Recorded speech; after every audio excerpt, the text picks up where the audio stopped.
Bonjour à toutes et à tous. Cette séance est consacrée pour les élèves du 4e sciences techniques, matière, génie, mécanique. Donc, notre leçon d'aujourd'hui est d'étudier la fonction transmission de mouvement sans transformation de mouvement, mais cette fois-ci avec modification de vitesse angulaire. Et plus précisément, on va s'intéresser à l'étude des engrenages. En effet, à partir d'une carte mentale, on va étudier les solutions techniques et les composantes qui assurent la fonction technique transmettre un mouvement de rotation avec modification de la vitesse angulaire. Pour cela, on a deux types de transmission. Soit transmettre le mouvement de rotation par adhérence, soit transmettre un mouvement de rotation par obstacle. Pour la transmission de mouvement par adhérence, c'est une transmission silencieuse, propre, mais il y a du glissement.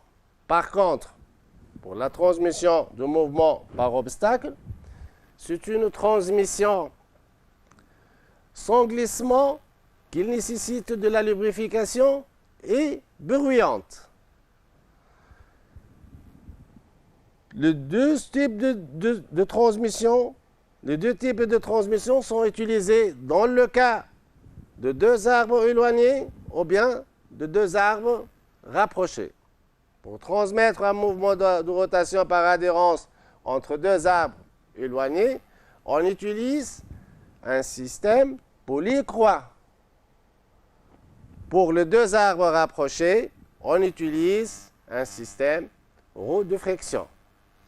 Pour le cas de transmission de mouvement par obstacle entre deux arbres éloignés, on utilise soit un système pignon et chaîne, soit un système poulie et croix crantée. Pour le cas entre deux arbres rapprochés, on utilise les engrenages. L'engrenage est un ensemble de deux roues dentées. Pour cela, on a trois familles de engrenages. La première famille, c'est les engrenages à axe parallèle, dans laquelle on utilise les roues cylindriques à denture droite. Pour cela, on a soit un engrenage extérieur, soit un engrenage intérieur. Pour l'engrenage extérieur, elle est formée par la roue la plus petite, s'appelle le pignon. La roue la plus grande s'appelle roue dentée. Le contact est un contact extérieur. Le pignon et la roue tournent dans le sens contraire. Pour l'engrenage intérieur, la roue qui possède les dentures extérieures s'appelle pignon. Par contre, la plus grande qui possède des dents intérieures s'appelle la couronne. Le contact entre le pignon et la couronne, c'est un contact intérieur. Le pignon et la couronne tournent dans le même sens. Mais aussi, on peut trouver dans cette famille les roues cylindriques à denture hélicoïdale, dans laquelle les dents sont inclinées. C'est un ensemble de roues qui fonctionnent plus silencieuses que celles du roue cylindrique à denture droite. Maintenant, on passe à la deuxième famille, dans laquelle, on va voir les engrenages à axe concurrent. Dans cette famille, on utilise les roues coniques, soit l'ensemble des roues coniques à denture droite, soit les roues coniques adenture et les coïdales. Pour ce type de transmission, elle nécessite un certain réglage.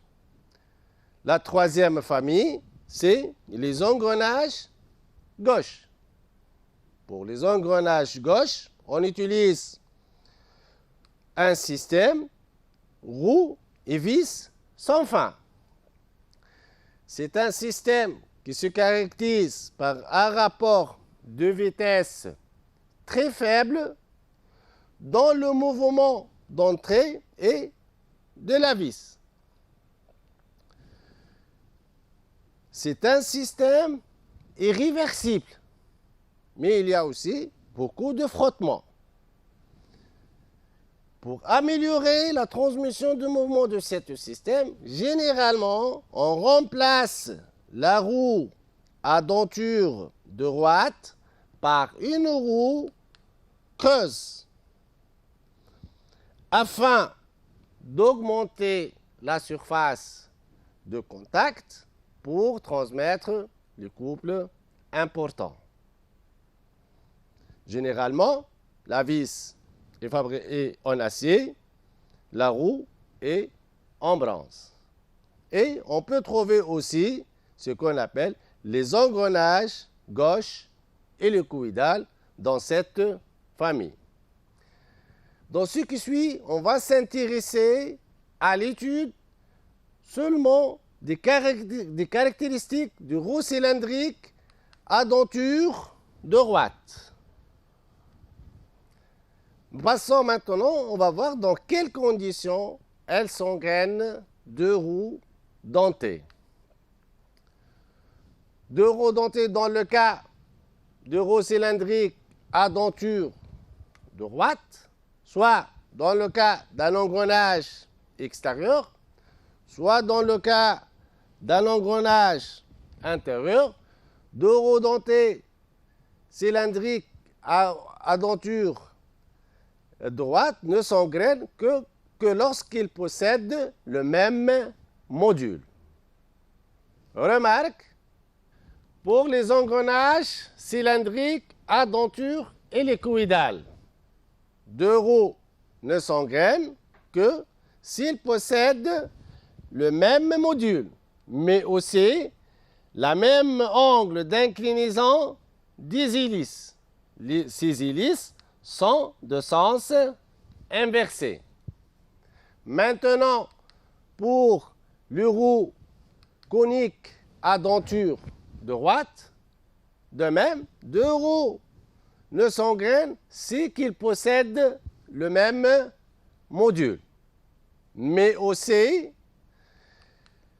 ces deux roues coniques ayant des cônes primitifs, ça c'est le cône de la première roue, ça c'est le cône de la deuxième roue, elles doivent avoir une génératrice commune.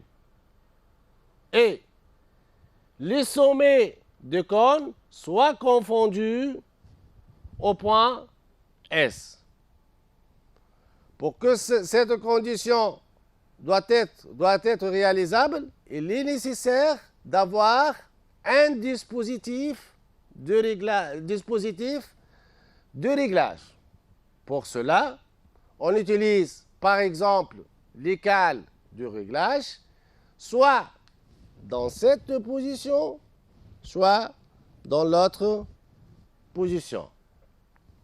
Après avoir étudié les conditions d'engrainement, on passe maintenant à déterminer les caractéristiques d'une roue cylindrique à denture extérieure.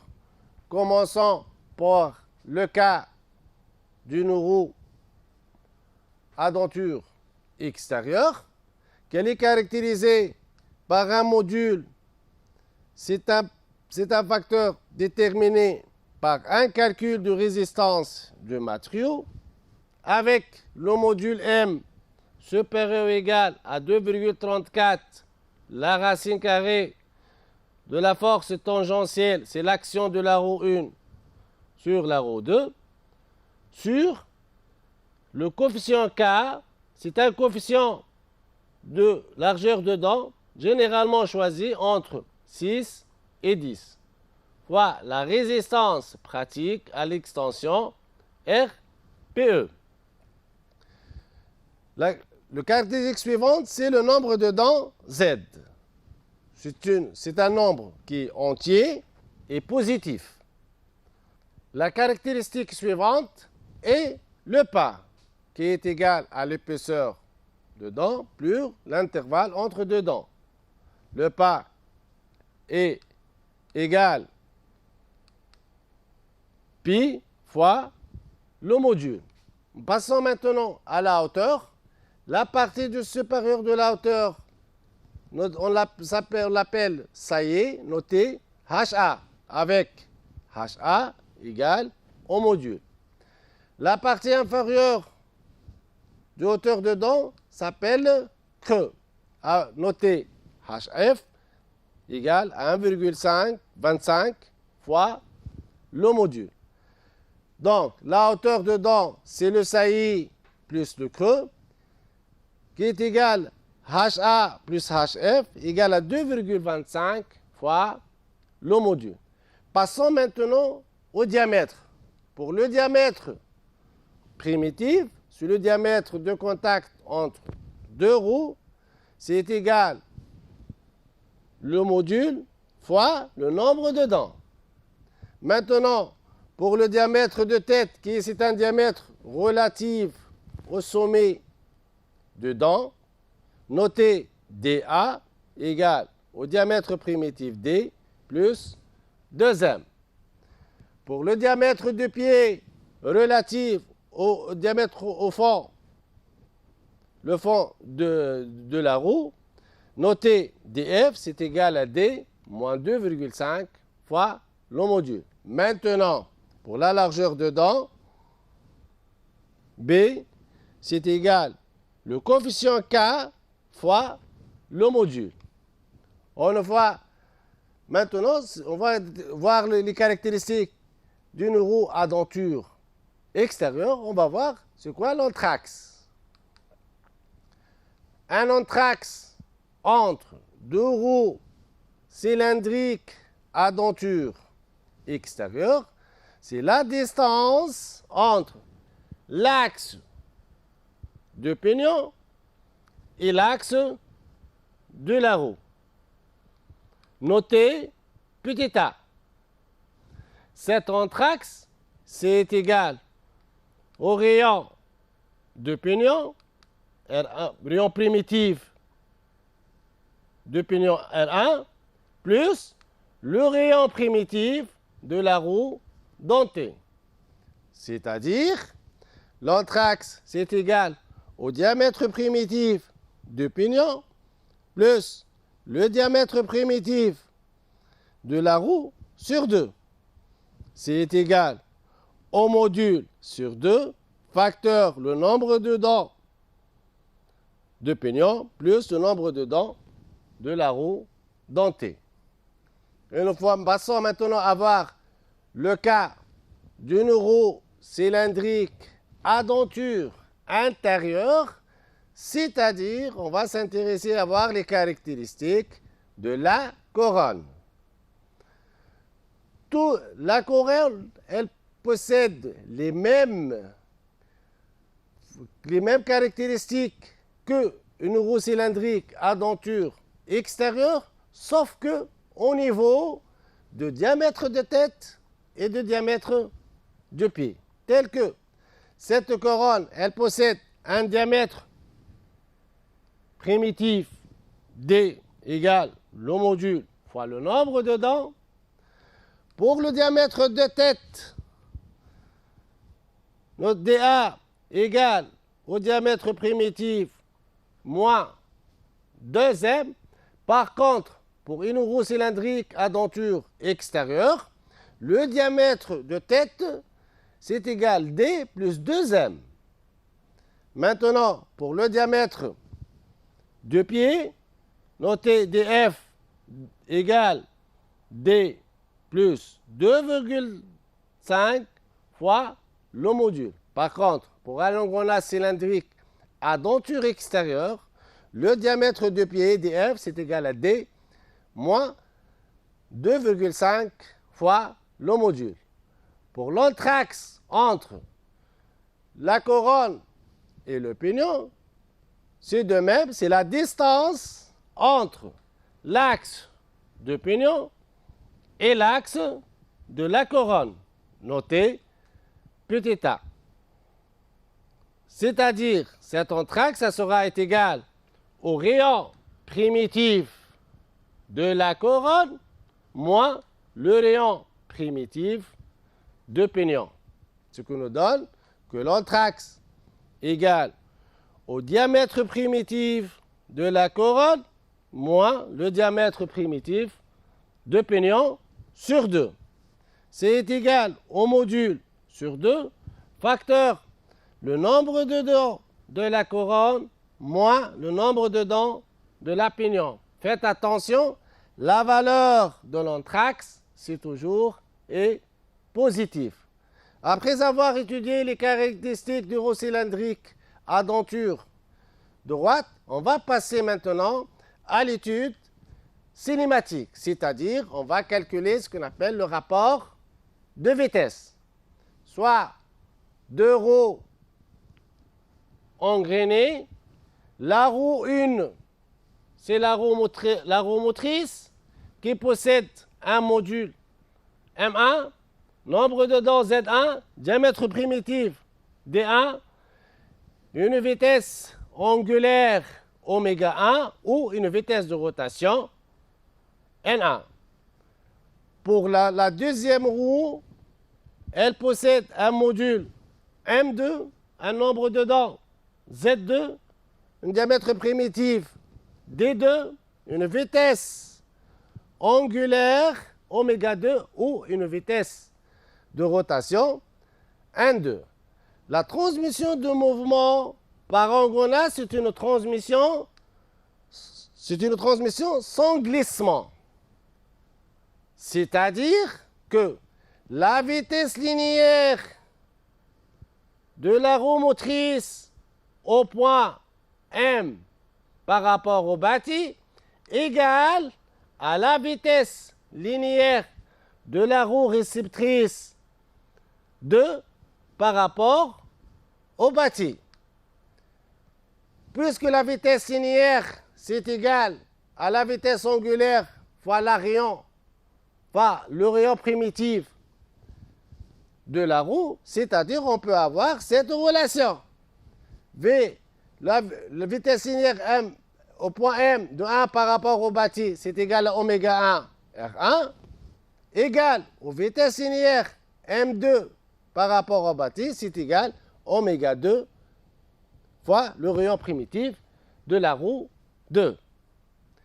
On appelle un rapport de vitesse, c'est la vitesse angulaire de sortie sur la vitesse angulaire d'entrée. Cette relation nous donne le rapport en fonction de vitesse oméga 2 sur oméga 1. Et en fonction du rayon, ce sera le rayon primitif de la roue motrice sur le rayon primitif de la roue réceptrice. Or, on a l'oméga vitesse angulaire en fonction de la vitesse de rotation telle que oméga égale 2pi fois 2pn sur 60. On remplace l'oméga par sa valeur. On aura que le rapport oméga 2, c'est égal à 2pi n2 sur 60 sur l'oméga 1, c'est égal à 2pi fois la vitesse de rotation n1 sur 60. Simplifié par 2pi sur 60, on aura le rapport en fonction de vitesse de rotation. C'est la vitesse de la roue réceptrice sur la vitesse de rotation de la roue motrice.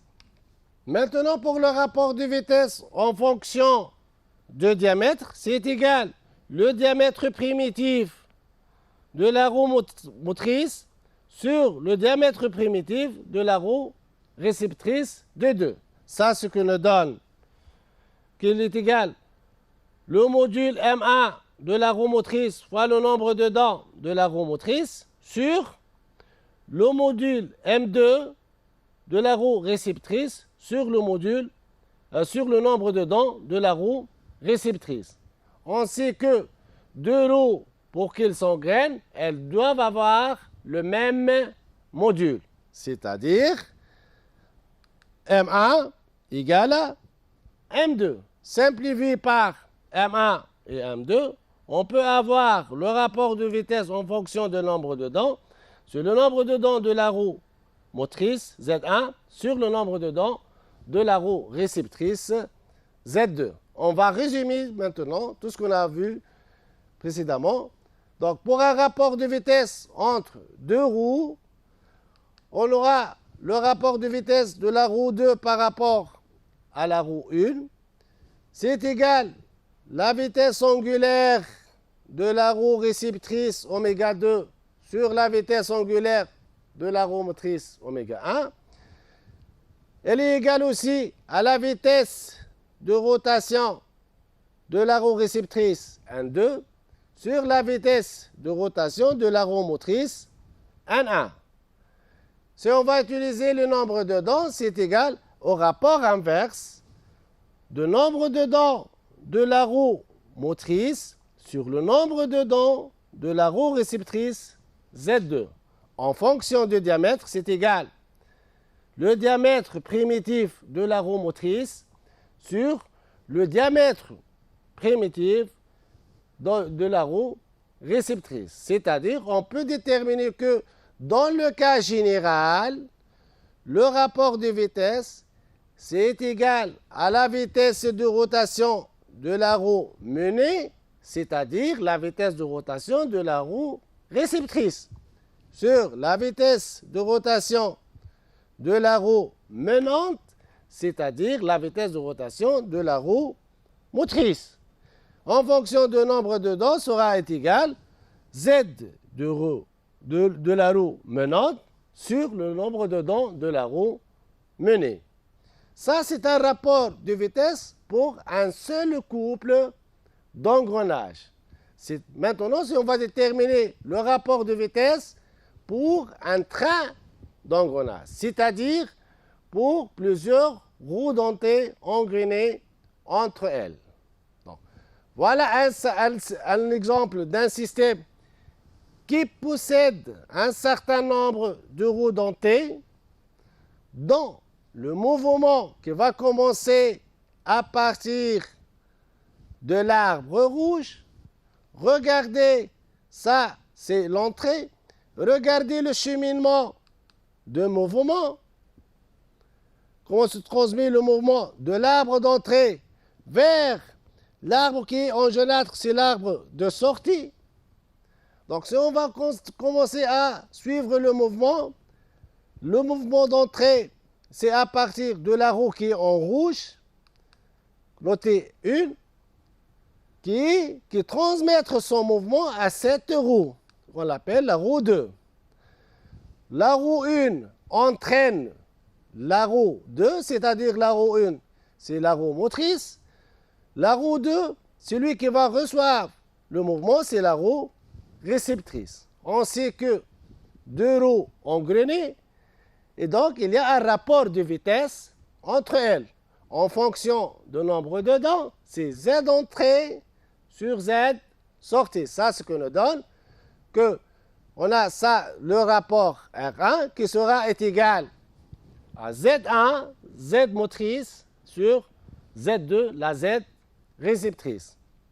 Ensuite, on a un deuxième engrainement entre cette roue qui est en bleu, qui est engrainée, avec cette roue qui est en vert, notée, c'est la roue 4.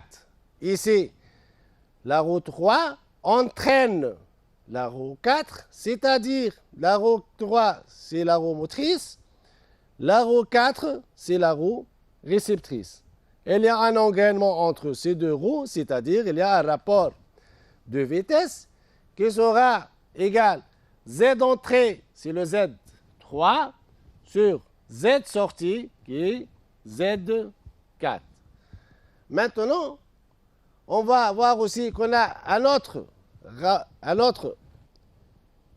engrainement entre 7 euros noté la roue 5 et l'autre roue qui est notée la roue 6. Un engrainement entre 5 et 6, c'est-à-dire on a 5, c'est la roue motrice, et 6, c'est lui qui va recevoir le mouvement, c'est la roue réceptrice. Donc on a un rapport de vitesse noté R3 avec R3, c'est égal Z d'entrée, c'est Z5, sur Z sortie, c'est Z6.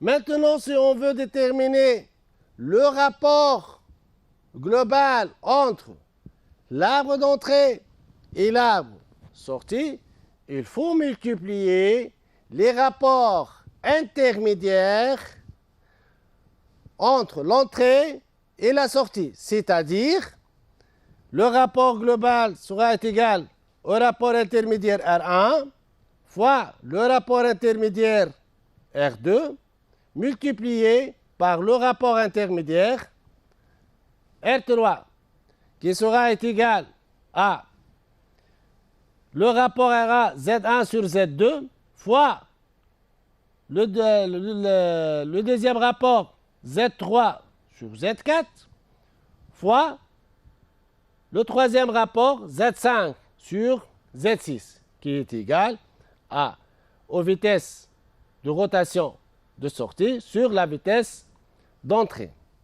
Donc, qu'est-ce qu'on remarque à partir de cette équation? On remarque que au numérateur, on a Z1 multiplié par Z3 multiplié par Z5. C'est-à-dire, Z1, c'est l'entrée au niveau de rapport R1.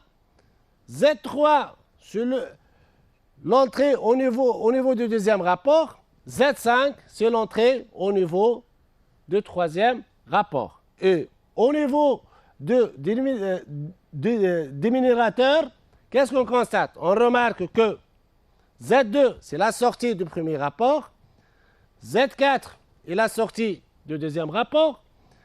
Z6 est la sortie du troisième rapport. C'est-à-dire, on peut conclure que, dans le cas général, un rapport global, c'est la vitesse de sortie sur la vitesse d'entrée, c'est égal au produit des Z menantes, c'est-à-dire c'est le produit des Z d'entrée sur le produit des Z de roue menée, c'est-à-dire le produit du nombre de dents des Z de sortie. C'est égal au rapport, la multiplication des rapports intermédiaires. Maintenant, on va passer au calcul de ce rapport global. On va prendre, par exemple, le nombre de dents suivantes. Z1 égale à Z2 égale à Z3 égale à 10 dents. La deuxième roue possède 15 dents.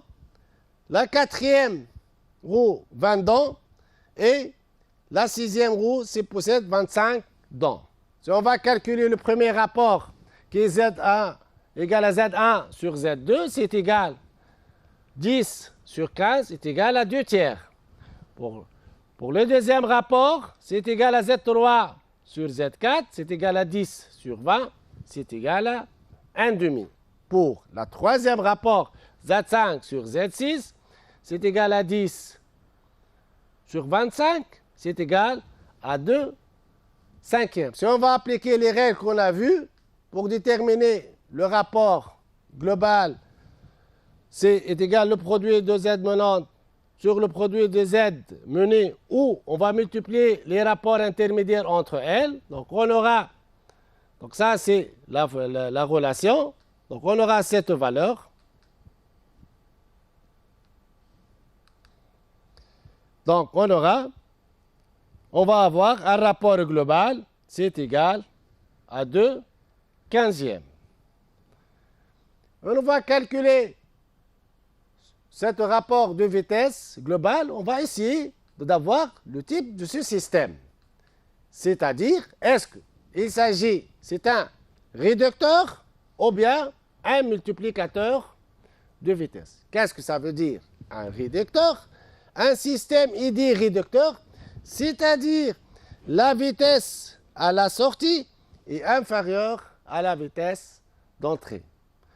Un système est démultiplicateur, c'est-à-dire la vitesse de sortie est supérieure à la vitesse d'entrée. Donc pour cela, on va voir le rapport global. Le rapport global, c'est égal à 2/15 qui est inférieur à 1. Qu'est-ce que ça veut dire ça? C'est-à-dire, si le rapport global est inférieur à 1, c'est-à-dire la vitesse de sortie est inférieure à la vitesse d'entrée, le système il dit qu'il s'agit d'un réducteur de vitesse. Par contre, si le rapport est supérieur à 1, le système sera un multiplicateur de vitesse. Ça concernant pour le type de système, passons maintenant à déterminer le sens de rotation. Donc, pour déterminer le sens de rotation, il faut voir le nombre de contacts extérieurs. Donc, si on veut comparer le sens de rotation de l'arbre d'entrée qui est en rouge avec celle de l'arbre de sortie qui est en jaune, qu'est-ce qu'on remarque? On a un premier rapport entre 1 et 2, c'est un engrenage extérieur, donc c'est un contact extérieur. Deuxième engrainement entre 3 et 4, c'est un engrenage extérieur. Le troisième engrainement, c'est un contact extérieur.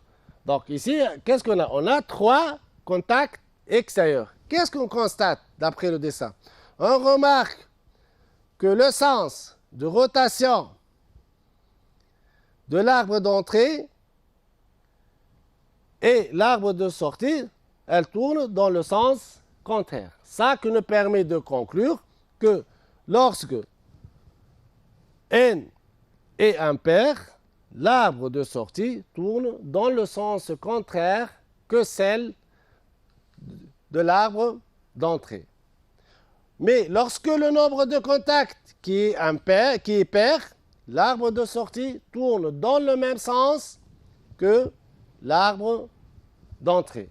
Si on va voir ici, si on va comparer le sens de rotation de l'arbre d'entrée qui est en rouge avec celle de l'arbre intermédiaire qui est en vert, on a un premier contact entre 1 et 2 et un deuxième contact entre 3 et 4. Donc 2 contacts extérieurs. C'est un entier pair. Donc l'arbre qui est en rouge et l'arbre qui est en vert, elles tournent dans le même sens. Après avoir fait attention, les engrenages intérieurs, ce sont des contacts intérieurs, donc on ne tient pas compte, ce ne sont pas des contacts extérieurs. Après avoir cette étude cinématique, on va passer, remarque, pour le cas d'un système vis sans fin et rodenté. La vis sans fin est caractérisée par le nombre de filets. Une roue dentée est caractérisée par un nombre de dents. C'est-à-dire, si on va prendre la vis comme entrée, la roue et la sortie, on aura le rapport de vitesse entre la vis et la roue, c'est égal Z de vis, c'est-à-dire le nombre de filets de la vis sur le nombre de dents de la roue. C'est égal à 2 sur 120. Il est égal à 1/60. Après avoir cette étude cinématique, on va passer maintenant à l'étude dynamique. On a l'action de la roue menante sur la roue réceptrice. Voilà, ça, c'est la roue menante sur la roue menée. Cette action, elle suit cette direction. Cette direction que l'on appelle ligne d'action. On va projeter la force, c'est l'action de la roue menante sur la roue menée. Cette force est inclinée d'un angle alpha qu'on appelle angle de pression. On va faire la projection de cette force suivant l'axe des Y. On l'appelle ça, c'est l'effort tangentiel, ou bien ce qu'on appelle un effort d'entraînement. La force tangentielle, c'est égal 2 fois le couple sur le diamètre. Pour l'application de cette relation, il faut faire attention. C'est-à-dire, si vous allez utiliser le diamètre de la roue menante, il faut utiliser le couple appliqué au niveau de l'arbre motrice. Si vous allez utiliser le diamètre de la roue menée, il faut utiliser le couple appliqué à l'arbre réceptrice. Maintenant, pour la projection suivant l'axe des Z, on a la force radiale, telle que l'effort radial, c'est égal. Force radiale est égale la force tangentielle fois tangente alpha, et avec alpha, c'est l'angle de pression. Maintenant, pour la puissance, l'arbre d'entrée et l'arbre de sortie ayant un mouvement de rotation, c'est-à-dire la puissance, c'est égal C fois oméga, la vitesse angulaire, ou bien égal C le couple fois 2pi fois la vitesse de rotation n sur 60. Faites attention ici au niveau des unités. Pour avoir une puissance en watts, il faut utiliser un couple en newton par newton mètre. Et si vous allez utiliser l'oméga, c'est en unité, en radian par seconde. Et si vous allez utiliser une vitesse de rotation, c'est le tour par minute. Maintenant, pour le rendement nu, c'est égal la puissance de sortie sur la puissance d'entrée. Le rendement est sans unité. Merci pour votre attention.